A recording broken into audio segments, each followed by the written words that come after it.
Hello, everyone. I'd like to welcome you to today's webinar, Sage Budgeting and Planning, Take Command of Your Budget. We appreciate your taking the time out of your schedule to join us. There are a couple of housekeeping items we'd like to mention before we begin with the presentation. All attendees are in listen-only mode.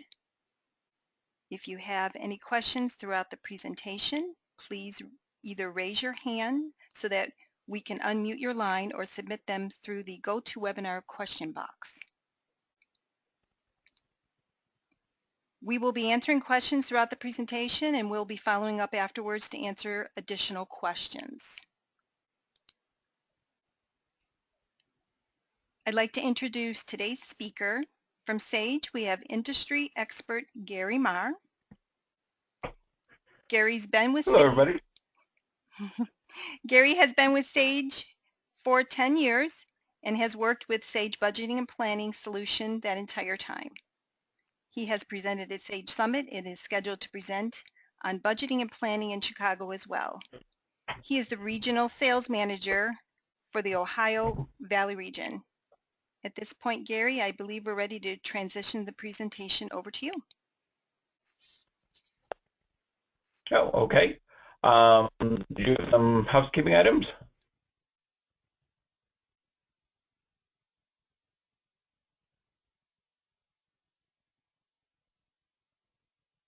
No? Okay. Well, then I will go ahead and get started with the presentation. There are ways on your screen, I think we show here, where you can hide some things on your dashboard if you want to see more of your screen, things like that. In case you've got that panel on there, make sure you click on the arrow to put that over to the left so you can see more of the screen as I'm demoing. If you want to get in full screen mode, you have got those options too. So just want to make sure folks are aware of how to do that before we go ahead and get started with our presentation. So what we're going to do is we're going to do a demonstration of Sage Budgeting and Planning. It is an application that Sage has owned and offered for quite a long time, although there have been some really cool recent developments with it that I think make the product even stronger and more user-friendly than it ever has been before, and more applicable to your budgeting environment. So we're going to go ahead and we'll show you the product, but I want to talk about a few things first, do a real brief little discussion about it before we jump into the actual product demonstration itself. So first, let's get a little background on the Sage Budgeting and Planning. It is Sage's budgeting solution. So what that means is we offer that across all our product lines, like a lot of our other connected products, such as Sage CRM or things such as that. We have one offering for budgeting that works with, Sage 100, 300, all the different Sage products that we offer. The reason that's important to you, even though you're on probably one of our products, most likely Sage 100 possibly or such, is that that means that Sage looks at that as a key tool for all the different products, up to and including 500 X3.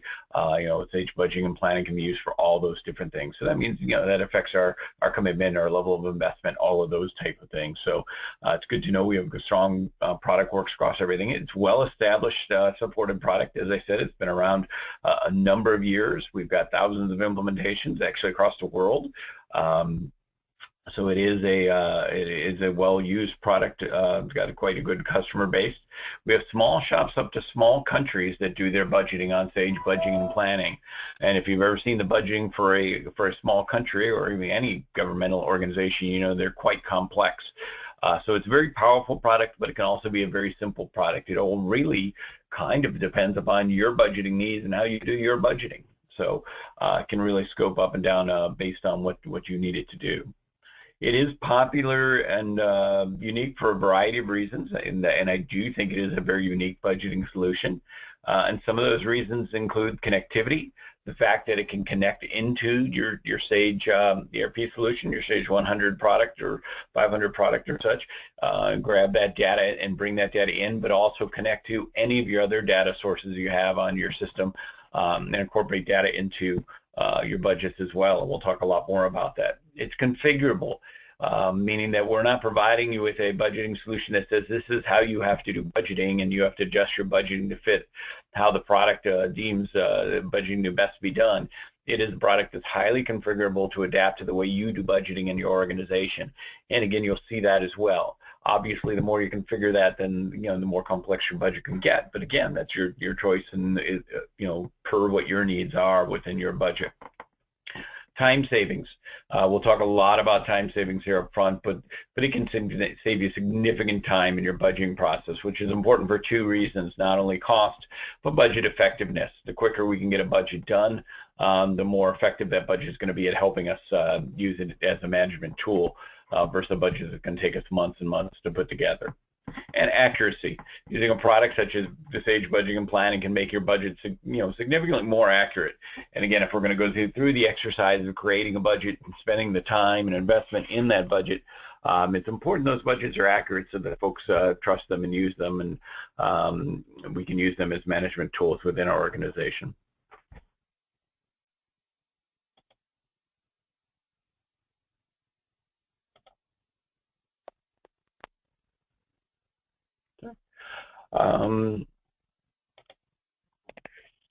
So budgeting challenges. Why are we here today? Obviously, everybody's got their own reasons that they're interested in Sage budgeting and planning. But the main reason, I think, for a lot of folks and a lot of organizations is budgets have evolved. They've increased in importance. They're no longer an optional type of thing for most organizations. They're kind of a must-do. I mean, budget really is our strategic roadmap for how we're going to achieve our goals within our organization, within the resources we have provided. So if you think of it that way, you can see why they're pretty important. So that increases importance for budgeting is one reason that we're here and we're all looking at a better way to do this. And the other is because, some of the basic things. For most organizations, most companies, budget is too long right now. The average budget process is 2 to 5 months. Now, I don't think I have to tell you that 5 months is certainly too long, but even 2 to 3 months right now is too long. I mean, if it takes you a whole quarter or most of a quarter to put a budget together, by the time that budget's done, you've really missed an opportunity for that strategic planning and strategic growth. And the budget's already starting to show age. I mean, if it takes you a whole quarter to put together, things change very rapidly. You should be looking at updating it quarterly or things like that versus only getting it out, at the end of a quarter. So we need a better way. You need to automate your budgeting process because you need to streamline that and be able to do it a little more quickly. We need accurate numbers, as I talked about. If the numbers aren't accurate, nobody's going to pay attention to that budget when it comes out. That's not going to do us any good, and that's going to waste all the time that we invested in the budget. It's expensive. If you just do your own numbers, how many people do you have involved in your budgeting process? Who are those folks? They're generally management level and above, all the way up to our CEO. So what would be the average salary of those folks that's working on our budget? And what percent of their time over our budget period are they investing? So if you multiply the hours that the average person spends on the budget process times the number of people involved in the budget process times that average hourly wage, you're going to start to get a really good idea what your current budget process is costing you. And I think you're going to be stunned to see the dollars that you're spending on your budget right now. So if we can reduce that time, that investment, that budget process is going to get much less expensive. We need a way to collaborate. If we're going to get an accurate budget, we're going to get good information. We need to bring together information from across our organization in a much more effective manner than emailing out Excel spreadsheets. So how do we get everybody together so that we can gather the information we need for an accurate, relevant budget? And then finally, we need to automate because our contributors need to see some relevance. If I spend a lot of time and I involve you in the budget process and I ask you to spend, hours putting together some numbers for me, and I don't come back and show you, how those numbers are relevant or ask you to manage towards those budget numbers, are you really going to take it seriously when you put those numbers together for me? Most likely not. If you don't see any relevance to why you're spending and investing time, you're probably not going to spend and invest the time to do it correctly. So we need to feed some relevance back and have a way that you can see those budget numbers versus actuals as time goes by, so you can see how they are relevant to not only your job but to your organization as a whole. So those are the real reasons that folks are looking to automate the budget process, and those are all areas that Sage Budgeting and Planning can help us over the way we do things now. So think of your own budgeting process that you've got right now in terms of all these things I just talked about. Is it effective? Is it efficient? How long does it take you? How much does it cost you? Are the numbers accurate when you're done? You can answer these questions for your own organization, and these are going to be the things that you use to help you justify moving forward with an automation of your process. To automate your process is going to take a little financial investment, but it's going to save you far more. And then it is going to take a little time investment, and again, save you far much more time than you invest. But certainly folks need to have that justification walking in. So think of that. So there are better ways. There are better ways to do budgeting. We can get better information than these folks have here in this cell. And to do that and to streamline our budget process and all that, we don't have to you don't have to simplify our budgets. We can actually keep our budgets, to the level that we need them to with the data we need to manage without having to overly simplify, as kind of illustrated here. So how do we do that? We do that with Sage Budgeting and Planning. So Sage Budgeting and Planning is a flexible, enterprise-wide, purpose-built planning and analysis application. What does it mean? That all means it's just a way to put control of the budgeting process back into your hands. It can shorten your planning cycles. It can bring you access and control. It can improve your data analysis, and much, much more.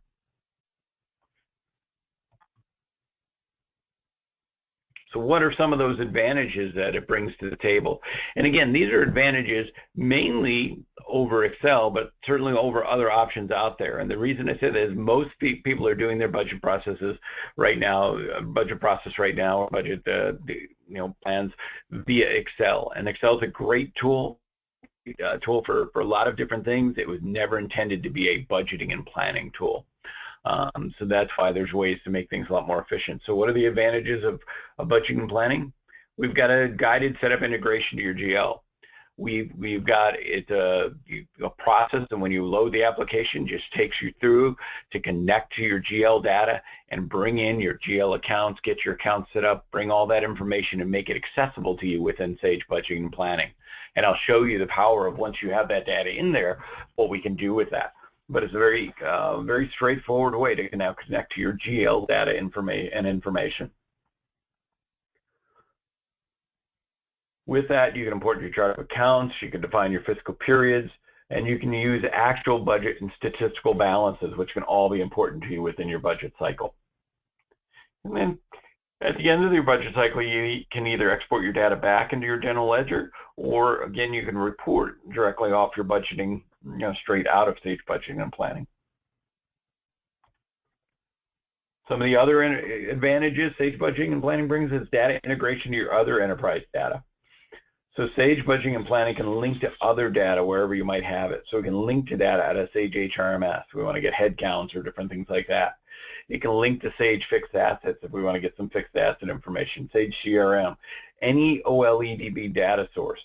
So basically any open source database, which would include things such as Excel or Access, third-party software, that again, you might have budget information in, or information you need to use within your budget that currently right now you're rekeying into your budget, and we can actually link to that data and bring it in a more automated fashion.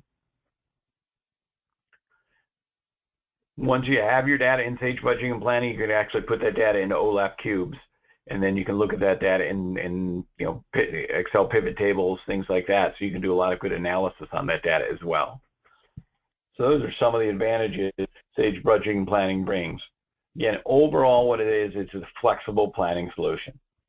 And we'll go over a lot of these things you see here within the product itself.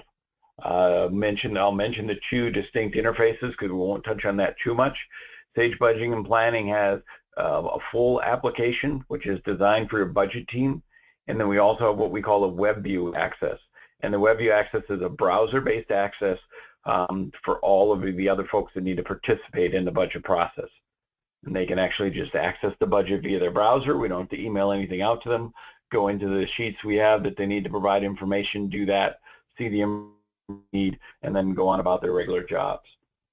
So it's kind of nice. We have those two interfaces, one very simple and straightforward for the bulk of our organization, and one very powerful for the budget team. I'll also mention the second item here, predefined templates for a quick start. I won't dwell too much on those in the demo either. Those are ways to set up. As I mentioned, we can link to your data so that you've got your data all set up and nice, quick, easy to link and set up. We also are going to provide you with some predefined templates so that you can get your budget started nice and quickly. If you want to do a basic budget, there'll be sheets that you can just dump your data into and be off and running with the budget fairly quickly without much assistance or things like that. Now, if you want to do unique things along those lines, we can certainly do those as well. Those just require a little more setup or things like that because then you want to change or alter or create, which certainly is one of the powerful parts of the application. But again, if you want to be nice, simple, and quick, you can do that too. So again, we want to talk about this a little bit in relation to Excel because my guess is most folks on the lines are currently using Excel for your budgeting process, where we take a lot of folks from into Sage Budgeting and Planning as a way to automate that process. So let's think about how we're doing our budgeting now. Again, just take a quick moment to think about it. Your data on Excel is decentralized, right? All your data is wherever it lies. You've got data within your Sage application. You've maybe got data in your payroll software. You've got data in some Excel spreadsheets, who knows. And it requires a good deal of downloading and uploading, if possible, to get your data into your Excel documents to do your budget. And that's all manual. And that's all best case, because if you can't download and upload it, you might just have to manually rekey that data. And manually rekeying data is extremely time consuming and can also introduce, errors into our budgeting process as well, because we might make a mistake because we're rekeying large volumes of data or things like that. If our data changes throughout the process, we've got no way to update that data other than redoing that lengthy process of uploading and downloading or rekeying the updates into our budget process. So if we're taking a couple of months and we want to use current data versus what we started with, we just really have to start from scratch and get that data in again. So no good way to update. With Excel, there's also a lack of control. Your budget manager, we create that budget, put all that data together that we're talking about, and then what's the first thing we do once we get the budget created is we rip it up into little pieces and we send it out to everybody throughout our organization. And one of the nice things about Excel is everybody knows it. One of the bad things about Excel is everybody knows it. So when we get that data back, it may or may not be in the same format, and same cells, same structure that we sent that data out in, which means when we go to consolidate that data, it can take us now a long time to put that data back together because things might have changed within sheets that we sent out and got back, if we got them back. And not very secure if we're sending those things out, things along those lines. Very easy for folks to forward those on or do other things too. So this is basically a good summary of the current process with Excel. It takes a long time to put the initial data together. It takes us a long time to get the input from folks throughout that budget process, and then takes us a long time to consolidate that information. And when we're done, we do have a budget, but then again, we might, the accuracy, things like that also could be an issue. So with Sage Budgeting and Planning, that process changes. We'll have that, again, ongoing data level link to all our data sources. So we're not going to be rekeying data. We're going to have a link to the data and hopefully bring all that data in that we need in an automated fashion, except for some information we need to get from individuals. Not necessarily data exists elsewhere, it's in the data that individuals need to tell us. We can get that information. And as our source data changes, we can refresh that data. We don't have to go back and redo the links or connections or anything like that. We can simply refresh our sheets and get the most current information brought into them as well. When we want input from folks across our organization, we're not tearing our budget apart and sending it out. We're actually going to invite folks into the budget process via the web so they can use their browser. And this can be an intranet. It doesn't have to be an extranet. We don't have to put this out on the web, but if we don't want, we can keep it as an internal intranet type of thing. But we can invite our participants into the budget process so they can come into the sheets that we've given them access to, and only those sheets we've given them access to, and provide us the information we need, and only the information we need. We can make those sheets very secure so they can't change other pieces of information or other things that we don't want them to change. They can only change what we need them to provide input on. As soon as they're done entering that information, we have access to it. We don't have to wait for them to send us a sheet back or things like that. We have all instant access to that, and we can have automated consolidations at that point. So we can have Sage Budgeting and Planning consolidate the data up for us and not have to manually do that. So you can hopefully start to see just right there where a lot of your time savings or how a lot of your time savings is going to happen and where that's going to factor in and how that's going to improve your budget process just by comparing the way those two things work. And hopefully that's, you know, as you think through it and as we get the Q&A at the end here, hopefully you can let me know if that's an accurate reflection of how your process currently works. But again, with a lot of the folks I've worked with over the years, it seems to be. Again, I think this is a great way to look at to really start to get an idea of how would this make an impact on our process. You can hopefully just start to look at it here, combine that with what we did earlier where you've already calculated a little bit of what your budget's costing you and things along those lines. Start to realize how many hours it's going to save, how much money it's going to save, and how it's going to make your whole process very different, much more efficient. And you can use the same, you know, access that folks have then provide the relevancy back. Let them see the budget process afterwards, plug in actuals as they happen, so they can see actuals versus budget, things along those lines. This is just some comments from some folks that have used the product. We're going to go now over into the demo. So I'm going to go ahead and show you a little bit about the product itself. Keep in mind what I'm going to do is I'm going to start in the back end. So we're going to show you the full access that the budget team would use, and then we'll review that and you know, a lot of the features contained within, but a lot of things I'm going to touch on are things that you wouldn't be touching on an ongoing basis. They're things that you may touch on an initial setup, although if you use the automated, you know, setup for things, you might not even be touching on these then. If you're going to use all the templates and things we provide, this might all be done for you. But it's important to see a lot of the stuff I'm going to show you just so you see the power behind the product and can see that if you have unique things you want to do, how our product is able to embrace and handle all those unique type of things as well. Let me to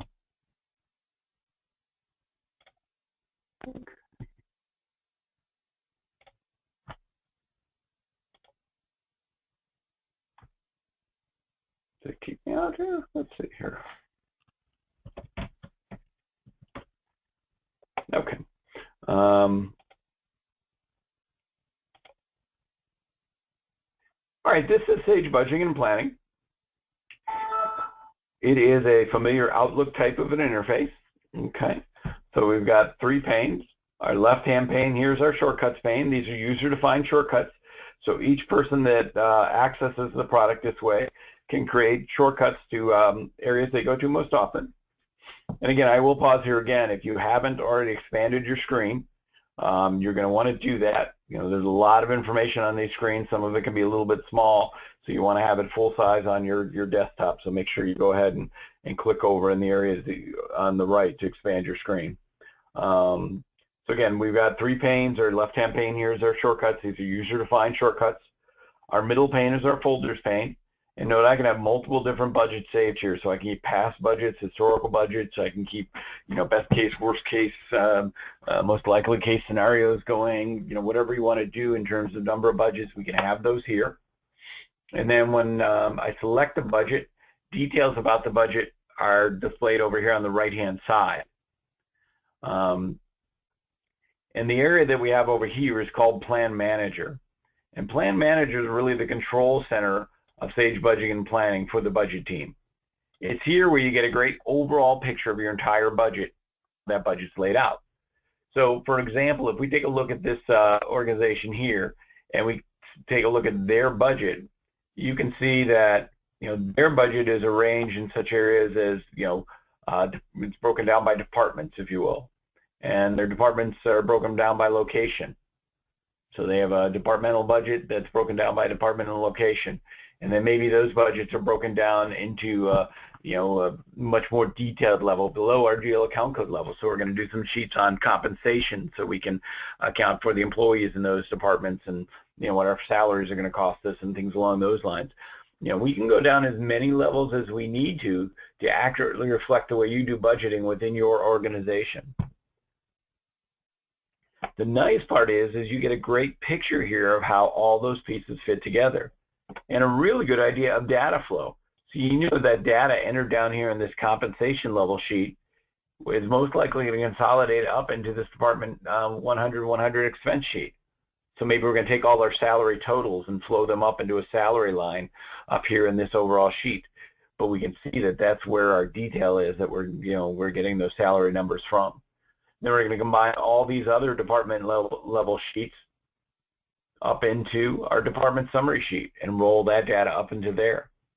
So we get a lot of information just from this nice view here, and it's it's information we don't get if we've got a spreadsheet with a bunch of tabs in it and things along those lines.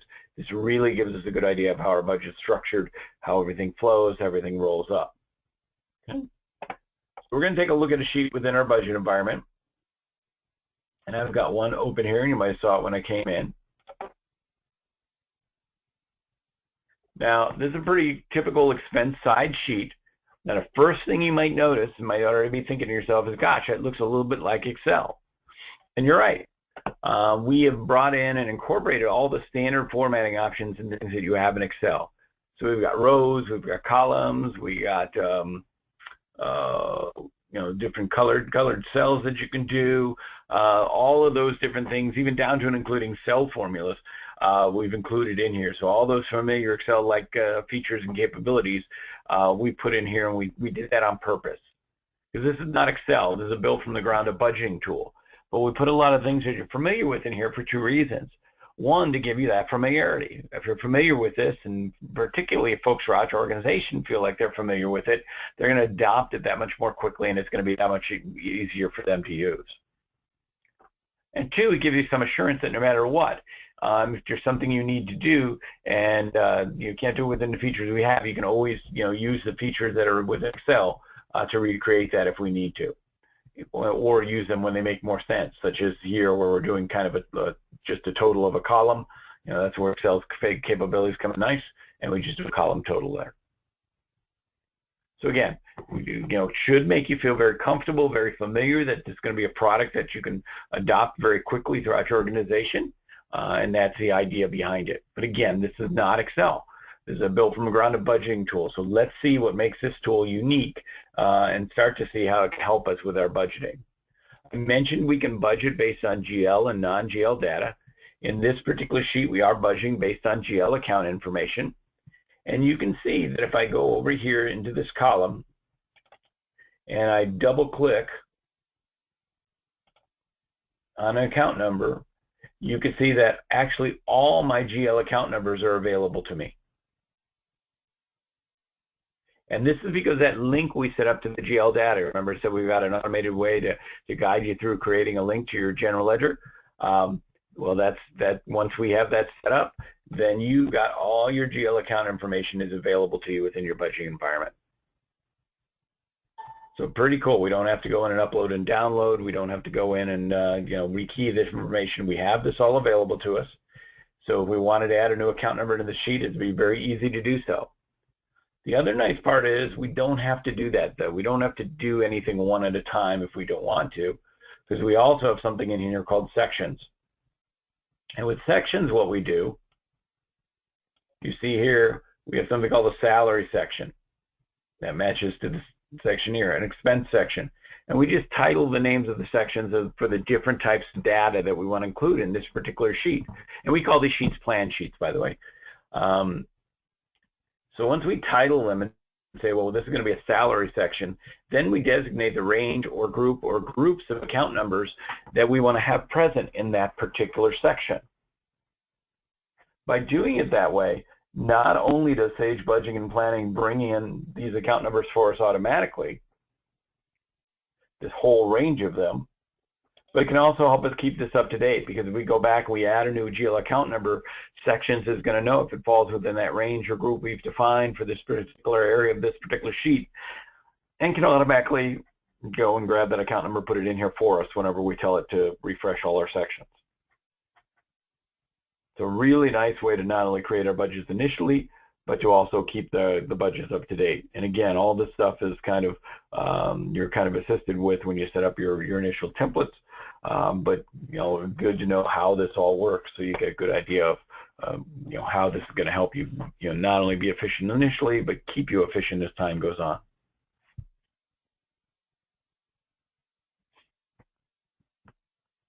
Okay, so let's take a look at some other capabilities. We can see hopefully that section capability, that if you make changes to your GL regularly, that can save you an immense amount of time just right there. The fact that we bring in the sections and the account numbers and the account data to go with it can also save you a lot of money or a lot of time and effort as well. I will mention notes, since it kind of starts right in the face. We can attach notes on a row level. We can come in and put instructions or information right here if we want. And when we have notes for a particular row, that note row is bolded to let us know we have notes for a particular row. And we can do the same thing on a cell level. So if we want to put notes on with a particular cell, we can do that, put whatever information we might need right on a particular cell. Okay. And when we have that, then we have a little red dot in the corner that lets us know we have notes for a particular cell. So a lot of notation capabilities within our budget as well. Okay, so let's talk a little bit about data, because data is the other area that causes us a lot of time within a budget process normally. And let me show you how, again, Sage Budgeting and Planning can populate a lot of data for you. And again, I'm going to get into a little back-end stuff, but keep in mind, don't be intimidated. A lot of this can be set up, for some of your basic stuff using templates and things along those lines. So it's things that might be set up for you, but I want you to understand how this works. So let's get into data. Know that you can do, before I get into this, you can do everything you can do now, okay? So you can type in a number, okay? You can copy a number across a number of columns using a fill option. You can use cell formulas to calculate values, as I mentioned before. But those are all manual methods, and those are all ways you have available to you now. The real power of Sage Budgeting and Planning comes from utilizing our calculation engine to populate the data throughout your plan. So let's take a look at this calculation engine. If I take a look at the calculation engine, I'm first going to notice there's some rows here in the upper left, a budget row, a prior actual row, and so on. These rows correspond to the types of columns you have in your sheet. So since we have budget columns, we have a budget row. And the calculation engine is designed to apply one calculation per row per column group. So we can be very specific in terms of the calculations we apply. So I'm here in my dues and subscription row for my budget column, so I want to apply a calculation, and I have 3 different types of calculations I can apply. First is an amount calculation. It's very straightforward. It allows us to type in a dollar amount, and then we can select the columns from that budget column group that we want to apply that dollar amount to from this little window over here on the right-hand side. So we want to apply that $12,000 I applied into all 12 budget columns. We leave all 12 selected. Want to budget differently for the first 3 months than the last 9 months? We can do that too.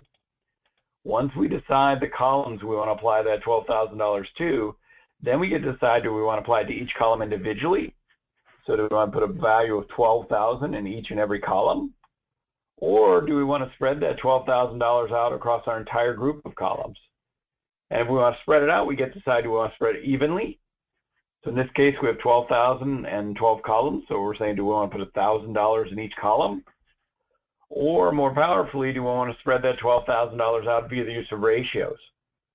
And if we want to spread out via the use of ratios, we can base those ratios on last year's actuals. So if last year we paid for all our dues and subscriptions, or most of them up front, so that 50% of our dues and subscriptions expenses happened in the month of January, well then 6,000 at 12,000 I just typed in is going to go in the month of January automatically, and the other 6,000 is going to get spread across the other 11 months based on the percent of dues and subscription costs they represented last year.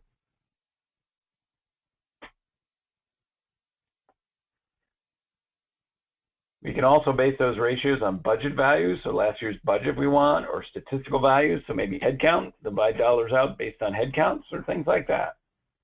And we can go back up to 10 years prior. I don't know why you'd want to go 10 years prior, but you certainly can. I can guess, though, maybe sometimes you have an odd year that's kind of an anomaly, and we don't want to base our budget numbers for this year off of that year. So we can go back 2 years ago and base them off of that instead if we want. Very handy. So that's one method we have of calculating your budget values and populating your budget data. The other one There's two more, but the second one is source net change, and it's even more straightforward and automates an even more common methodology we might use in budgeting. It's saying why type in anything? We already have data. So let's base what we're doing off of that data. So in this instance, instead of typing in a number for my budget columns for my dues and subscription row, we're just going to say go ahead and populate my budget columns and my dues and subscription row with last year's actuals. So bring what we actually spent last year each month on dues and subscriptions, and let's go ahead and increase those numbers by 10% because we know that most likely they're going to go up on us by about 10% this year. Or we've got some cost controls going on this year. We've been told that everything that's kind of controllable like this has to go down by 10% this year. So bring what we actually spent last year on dues and subscriptions each month and reduce those numbers by 10% because that's been, that's our goal this year is to reduce all those expenses by 10%.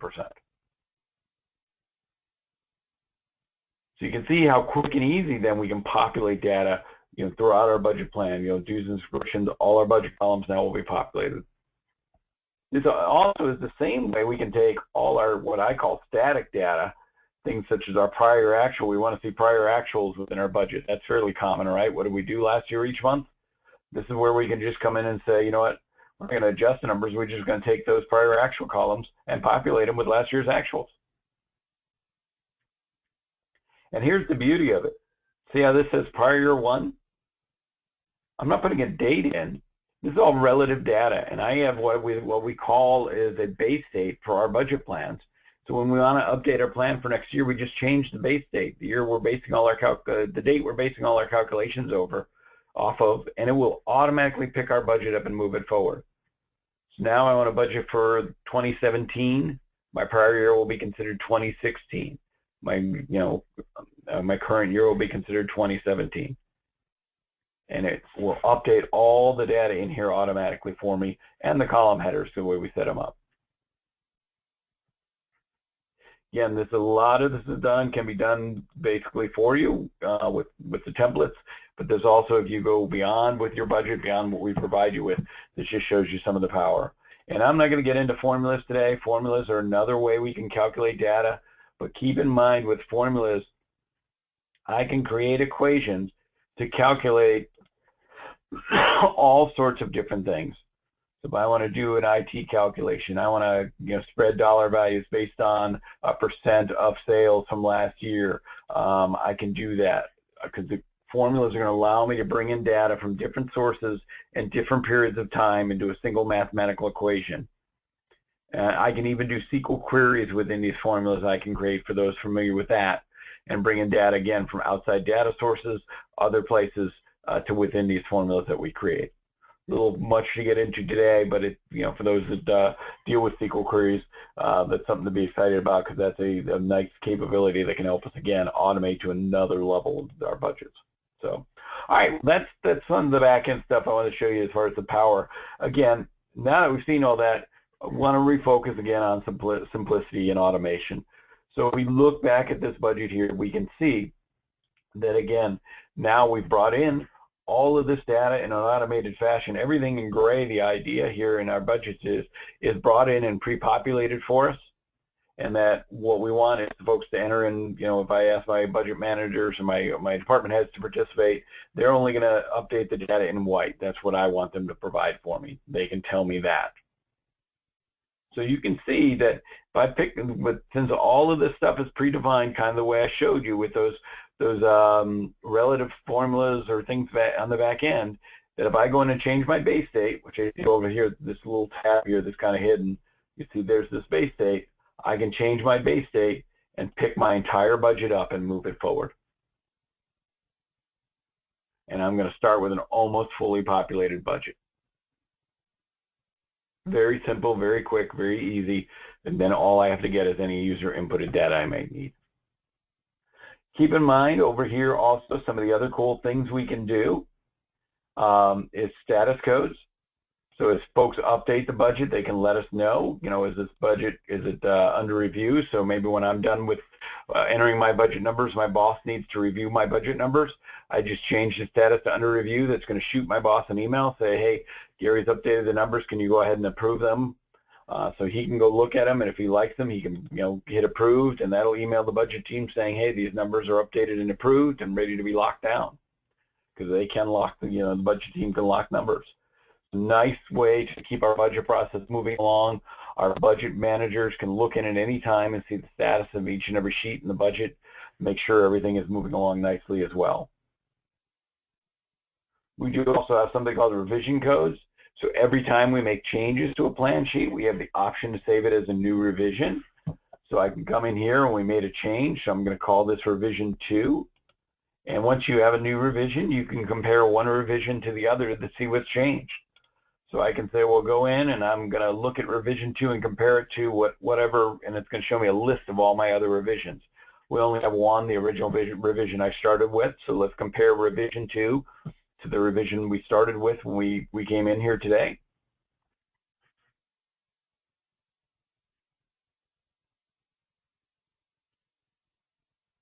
Did I hit OK? Oh, I didn't hit OK.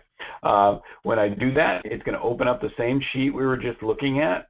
But what it's going to do for me now is highlight for me in yellow anything that changed from one revision to the other. And if you remember, I manually typed in the number 12,000 when I said we can manually type in data. So it's letting me know that data changed from the original revision we started with today to this current revision we have. If I don't remember what the number was before, I just hover my mouse over and it tells me it was 0 and you made it 12,000. Well, of course, that affected some total numbers down here, so I can see how that affected those as well. If I had deleted any data, it would be in red to let me know that data got taken out of here. Really cool tool to see, hey, what did my department heads change? Does this make sense? To do quick spot checks and reviews of our budget and see where things go, or to even allow us to go and, wow, we don't like the current revision, let's go back to the previous revision. You can do that at any time too. We do also have full security, so we can define very tightly who sees what information, who has access to what information. So I can do that when I set up users. I can decide, does Alan have permission to, make change formulas, or has Alan only got permission to, look at some view sheets or things like that. And then within individual sheets, and again, I can do this on a global level, or I can do this individually. I can go in and say Alan has no access to the sheet. Or I can say he's a reviewer, so he can look but not touch. Or I can make him a planner so he can actually change some information. But even if I do that, I can control down to a cell level what can and cannot be changed. As I said, I can lock down everything in gray here, so the only thing people can change is the information in white. Okay. Just want to show you one other thing, and then we'll entertain some questions. We've been looking at that sheet. I think it's look at some different types of data just so we can see what else we can do. Check in, check out is if we're going to have multiple people working on the same sheets, we can have a check in, check out process to make sure that you and I are not changing the same data at the same time. We can automate that if we want, so we don't have those pop-ups come up. I just wanted to show you this sheet. This is very different from the other one we were looking at. This is, again, an expense sheet. This shows us budgeting not on a GL level anymore. We're now budgeting based on employees. And again, we can link to all sorts of different types of data and budget on all sorts of different types of data in here. So here, we want to budget our payroll for employees, and I'll show you, we actually have the ability to hide different pieces of information and things like this. We have done that in this particular sheet. So I'm going to bring some information forward. So you can see here, we're actually budgeting based on employees, but really, employees based on department, location, and ID number. Okay, and when we set up employees to be something we want to budget based on, we can treat those employees just like we did our GL account number. So again, I created a section that said bring in all the employees in the sheet that work in this department in this location. So went out to my payroll database, wherever that might be, and brought in all these employees that work in my department and my location. And again, if we add new employees, I can have those updated in here automatically. So I'm treating them just like my GL data. We can do whatever we want here in this particular company, they have contract employees, so they want to make sure they had a column for termination date for when those contracts were up, so they can, again, that stops that salary burden in those months. They had a default increase that's set from above, because you can have global assumptions you set for your budgets and brought into here automatically. So they have global assumption here that the default increase, but their managers can vary from it. We can actually provide them areas or new areas down here where you can put in new hires, people we don't, obviously this brings to your existing employees, but what about those we intend to hire this year? So you can put in those new hires that you intend to bring on, what their salary is going to be, when the date you're going to bring them on is, so that we can get those salary burdens started in the right month. So just another way to look at, information, give you a better idea of how we can deal with different data within budgeting and planning. The only other thing to remember is, again, all this data then flows up, or we can flow this data to different areas within the sheet. So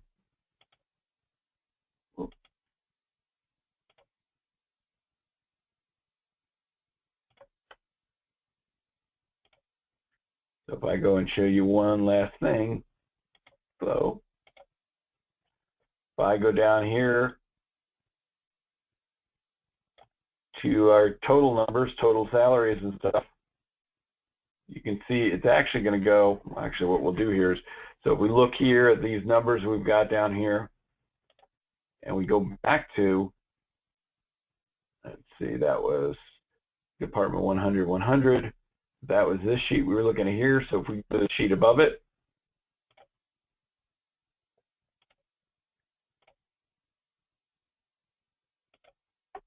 we can see all of our different regular salary lines, things like that, that's brought up from the sheet that was below this.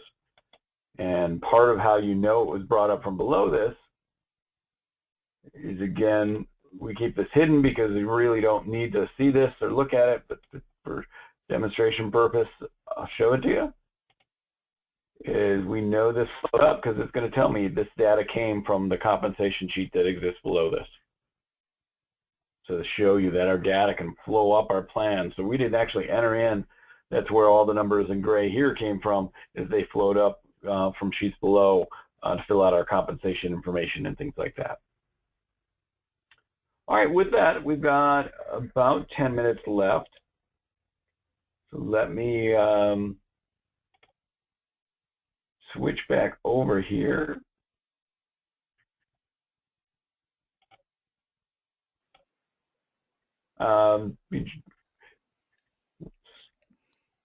Thanks, Gary. I didn't know if we wanted to, you want to do questions first, or do you want to go over into that?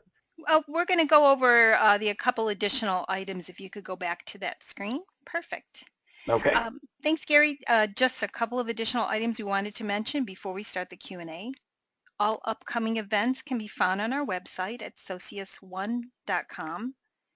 Through August 30th, 2016, Sage ERP clients who are on a current maintenance plan will receive 10% off the purchase of Sage Budgeting and Planning.